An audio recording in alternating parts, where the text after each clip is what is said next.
Hi everybody and welcome back to Lost Genre Reddit Stories. This post is from the subreddit Relationship Advice and it's by user throwaway17274829. My 25 male wife, 25 female, has 1,000 plus matches on Tinder. We are high school sweethearts, have a young son. I, 25 male, have a solid relationship with my wife, 25 female, since the beginning. We met in middle school and started dating as sophomores. Even back in 8th grade, we knew we would end up together. We just couldn't date at the time due to her parents' wishes, which was fine. In retrospect, I, nor any other 8th grader, is ready for any sort of committed relationship. We always knew. Once, during freshman year, she was being bullied by some senior soccer players. She was on the team. It was just standard teenage crap, but I wrote her a card telling her how much her friendship meant to me, how glad I was that she was in my life, and I gave her a small necklace too. Nothing expensive, in fact, it's made of plastic, but she loved it, hugged me, told me that she never wanted us to devolve into strangers, and she has worn the necklace essentially every day since. Now, I fear if my mental health is of any importance to me, I may be forced to make a stranger.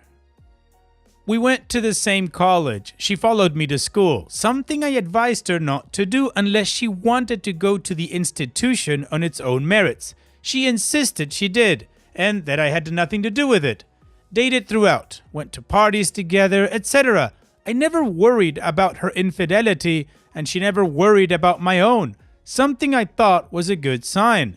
If she was worried about my faithfulness, I thought she may be projecting about her own struggles with upholding our mutual trust. Fast forward to 2 years ago. We are both newly graduates. I get a solidly paying job right out of college as a writer for a local newspaper. I also took on editing duties. And being in a pretty big city, I was paid well and is actually a minor celebrity in the area. I also go on TV to report from time to time and am featured as a guest on some local programs. My then girlfriend and I got an apartment in the city. She also has a decent job as a manager at a local restaurant. Things were going smoothly. I'm not being arrogant. This is an important detail for the next bit. Around 18 months ago, I get a call from my girlfriend. She's pregnant. I, being a 23-year-old at the time, was of course a bit frazzled. I considered the options in my head, adoption, termination, being a father. I didn't raise those first two options to my then girlfriend. I thought that may come off as insensitive. She wanted to keep it. I figured I was young, wealthy, mature for my age, though I suppose most young adults think that. I agreed that we should keep it, and once that decision was made, I got pretty excited at the prospect of being a father. Pregnancy went well until the very end. Then girlfriend got injured. She dealt with depression after that. Irrationally think that the baby was hurt despite our doctor confirming that it was fine. Idiotically, I decided to propose to her. I wanted to marry her for sure, and it would be good for the baby to have a mom and dad who were married, I thought. I also wanted to cheer her up. We got married a few months after the birth of our son. She got serious postpartum depression and my job got more demanding. I wasn't able to be home as much. My status grew and my wife was still carrying a little weight. Still not overweight, but she was clearly upset about it. She seemed really insecure that I was cheating, but I wasn't, not even close. I'd never even considered that. Then, last week, my wife leaves her phone on our kitchen table as she does the dishes. It vibrates and I look over at it. I wasn't trying to snoop. Sometimes when a phone vibrates, your first reaction is to take a glance, you know? It was a new Tinder match. My heart instantly started racing, but my wife was across the room, so I didn't pick it up to further investigate. I couldn't sleep that night for obvious reasons, and my wife finally knocked out around 1 in the morning. Baby keeps us both up. My curiosity getting the best of me, I open her phone. We each have our fingerprints registered on the other's phone. She has over 1,000 matches. I didn't dare look at the conversations. It would have killed me. I put the phone down and didn't sleep at all that night. It's around a week later and I've probably slept a total of 13 hours since then. I can't eat. When my wife asks what's wrong, I just chalk it up to my work, which is also getting affected. I'm at a loss, Reddit. I can't talk to my friends about this since a lot of them are also close with my wife, and I'm not sure she's actually made up with any of the matches. So I don't want to make a big deal over nothing. Sorry for the long post. My mind has been racing forever and I haven't slept. Well, OP, in my opinion, there's two possibilities. The first obvious one is, well, she's looking to cheat on you if she hasn't done that already. But you don't know for sure yet. You haven't read any conversations, and apparently you haven't seen any kind of changes in her schedule or anything like that. And she clearly isn't even protective of her phone like a regular cheater would. The second option, which is the one I think is most likely with all the background that you gave us, is that she's somehow using Tinder to get some sort of mood boost or feel validated or something. So that's the first thing I think you need to figure out. If it's that she's cheating, well, I think you know what you have to do. But again, I think the most likely option is the one that she needs the mood boost. So to that, I would sit down with her and talk to her. Tell her what I found and to please explain it so together you guys can make a plan to move forward. For example, couples counseling could be a thing. And what about you guys? What do you think? Let me know in the comments section. And now let's check out the community comments. Hopeful Road says, brother, there is absolutely zero reason to have Tinder on your phone if you're married or in a relationship. I'm not going to spitball or anything, but you should definitely bring this up to her. Of course, she'll end up saying it's nothing, but you definitely need to do something before anything escalates into anything serious. For your own health, confront her. People will disagree with me, but having Tinder on your phone, in my opinion, means only one thing. You're trying to hook up with people. And Dopey responds, this is how I view it too. I keep trying to think of other explanations, but they all seem weak at best. Reddit user 622 says, if right now her self-esteem is as bad as you say, she could have done it for the ego boost and nothing more. This doesn't make it okay in the slightest. I'm just saying you need to bring this up to her so you know all the facts before making any rash decisions. The way you handle it will affect your son too. Subaccumulator 111 says, dude, there is honestly no need to talk to her. There is only one reason to have Tinder on your phone. She's either effing around or getting ready to. If you ask her about it, she'll lie until the end of time and say whatever it takes to keep her life from falling apart. She knows you very well and will be really good at manipulating you. You need to get divorced. I'd go ahead and talk to a lawyer. If you want to tell her what you found, I'd do it after you've gotten legal counsel. There is no excuse for having Tinder installed as a married person. And Beck01221 says, I know you're scared of reading the messages, but I think you need to do it before you confront her. She will delete these messages and then you will always doubt her if she said nothing happened and she just wanted an ego boost since you are not home much and she has put on weight. You need to know whether she has cheated and not her saying that she hasn't. It will be hard to trust her again if you ever really can, but think long and hard about what you want, what you can and can't accept about her being on Tinder, and how it can be fixed. You haven't accused her yet, so you have time to think about it. This will show you how to approach her best. Okay, well, the community goes from you need to figure it out before you say anything to really know what's going on, to divorce her, get a lawyer. But I agree mostly with the last commenter. He first needs to figure out what's actually going on before he tries to confront her. At least read the conversations to know what's going on. Anyways, let's move on to the update to see how this story ends. I finally worked up the balls to confront my wife over this 3 days ago, on Sunday. We went out to brunch, and after, I told her straight up that I saw a Tinder notification. She told me that she uses it as a confidence booster, something not surprising. She then opened her profile and showed me that she hadn't talked to any of the guys she matched with. I scrolled around for a bit, something she let me do, and found that she was telling the truth. There were a lot of incoming messages from thirsty guys, none of which she replied to, no outgoing messages. I told her that that made me very uncomfortable and that I still loved her very much and that she shouldn't be unconfident. I'm still very flirtatious with her. I don't let her forget how beautiful she is. Even this past week, with worry eating my insides out, I've been gracious and affirming.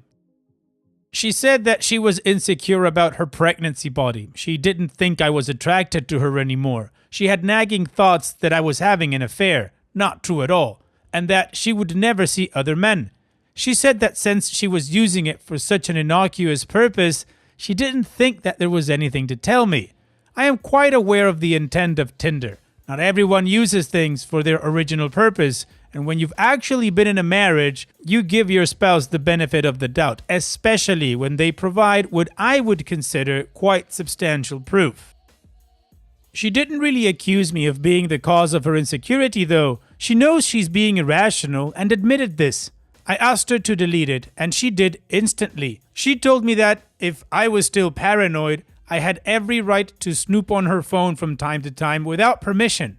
I told her I had no intention of doing that. I don't, because I don't want to be that husband. We're off to couples therapy, but I think we'll be alright. I just hope she gets her confidence back soon. She has no reason to be insecure. Finally, I already got a paternity test and plan on doing it with any child that I ever have. He's my son. There was never any doubt. I just told her I wanted a test right off the bat. Not because I had any insecurity over it, just because I felt I needed to be as sure he was my son as she was. She firmly agreed. We got the test. Mine. Thanks. Well, Opie, good for you. You confronted her and she opened up right away. Now, unless she has a second hidden phone, but then why have Tinder on your first phone? I also think she's being upfront with you. Couples counseling is definitely a good idea, and maybe she should do personal as well. In any case, here's wishing you both the best in the future, OP. Thanks for sharing and take care. And now let's move on to the next post that also has an update. This post is from the subreddit Am I the A-hole, and it's by user meowcat123490. Am I the a-hole for telling my boyfriend not to come over anymore if he doesn't move in with me? Me, 19-year-old female, and my boyfriend, a 19-year-old male, have been together for almost 2 years, 1 year and 10 months. For context, I moved into my one-bedroom apartment about 6 months ago. I live alone. I pay all my bills alone and buy my own groceries. My boyfriend comes over every single day, and I'm not just saying that, he is literally there every day. I get home from work, and by the time I'm out of the shower, he's at the apartment. I didn't really mind at first because I was excited he was seeing me every day, because before that, he told me he didn't want to spend a lot of time with me, that it was overwhelming to him. So I was excited and happy he wanted to be with me. My love language is quality time. Well, fast forward, I've noticed an increase in my bills. Just last month, my utility bill increased by $70. Whether this was weather or him, I'm not totally sure, but he's been there even when I'm not there. He's taken showers, watched TV. I'm not a huge TV person. And he'll leave the lights on. Not to mention he uses the restroom all the time. Sometimes 3 times. So there's that. And then I'm running out of my groceries faster than I'd like. I buy groceries just enough for me. Every 2 weeks. My pay schedule. I buy a pack of Cokes, 12. And that should last me the entire month, as I don't drink a lot of soda. But what do you know? I'm running out in 2 weeks. Why? Well, an example of him drink all of my sodas would be when we're watching TV. He orders us a pizza, and while we're eating, he offered to grab me a drink. And I just told him to grab me a water, and he grabbed himself a soda, which I didn't mind, since, like I said, I don't drink them often. He drinks the first soda. Then he gets up to grab a second. He comes back to the table and drinks the second. I was visibly annoyed but didn't say anything. He then gets up again and walked to the fridge to grab a third? I quickly interrupted him and said, nope, no. If you are very thirsty, you can have a water. You're not drinking all the sodas I just bought. To which he responds, what are you, my mom? And I just respond, no, but I'm your girlfriend, and you didn't buy those. I did. When I want a soda, I want to be able to drink one. And he came to sit down. He was mad. I know this because he does the thing where he clenches his jaw, and he didn't speak to me for a while. After this, I had the realization that he really is just living here without sleeping here. He's eating and drinking all of my food and using my utilities. So I thought carefully of what I wanted to say, and I got the right wording together. When he came over the next day, I brought up the conversation of, why don't you move in with me? And he just said, no, I don't want to. And I was like, what? Why? You basically live here without sleeping here. You are here every day and using all of my things. I know I shouldn't have snapped like that, but that just completely threw me off. His reasoning started with, I want to finish school, which I would completely understand if he was in school. He's not. He missed the deadline to sign up for classes, so he's not enrolled right now, which I reminded him of. His next reason was, I don't want to live in an apartment. I want to live in a house. So I then said, we are 19. We aren't established and don't have money put back for a house. You have to be realistic. We can even eventually get a house, but an apartment is a part of that step. And then he responded with, I just don't want to move out. I like having no responsibilities. This was finally the real answer. I told him since he didn't want to move out and help me, then he can't come over every day and we'll have to hang out at his house more often. It's been a week since this conversation and he's still coming over every day and I don't know what to do. I love his company, but I can't afford it. I still can't really wrap my head around his answer and I'm trying to respect it, but part of me wonders if it was someone else, would he want to live with them? Would he support them? Or does he just not see a future with me? I'm not so sure what to do. Any advice is appreciated. Well, Opie, the first question would be, how is he getting into your house when you're not there? If you gave him a key, then that's the first thing I'd take away, the key. Secondly, I'd tell him, sure, you don't want to move in, but you still want to come here often or even every day? Then you gotta contribute. Here's a budget. Look, this is what it costs me. This is how much you have to pay in utilities and groceries. Now, of course, those two things are considering that you want to stay in a relationship with this guy. But if it turns out that after thinking about it, you can see no future with him, then it's just best to move on, OP. And what do you guys think? Let me know in the comment section. And now let's check out the community comments. Brondoma says, take his key away. He can come home when you invite him, not the a-hole. What's my password 73 says, he gets all the perks and none of the stress. You're funding his life and this is him at his best. Frankly, I wouldn't let him move in. The fact that he takes so easily and never considers how his actions impact you is super gross and entitled. He's beyond selfish. You'll save money and have peace without him. Make sure you get the keys back or change the locks, not the a-hole.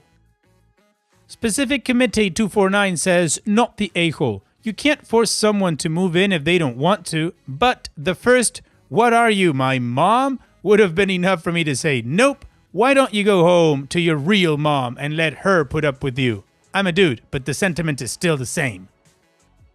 And Traveled Hermit says, you don't want to live with this guy, trust me. Just tell him he needs to pitch in financially since he's eating at least one meal a day there and upping your utility bills. Make grocery shopping something you do together. If he thinks this isn't a fair ask, then you're wasting your time with him.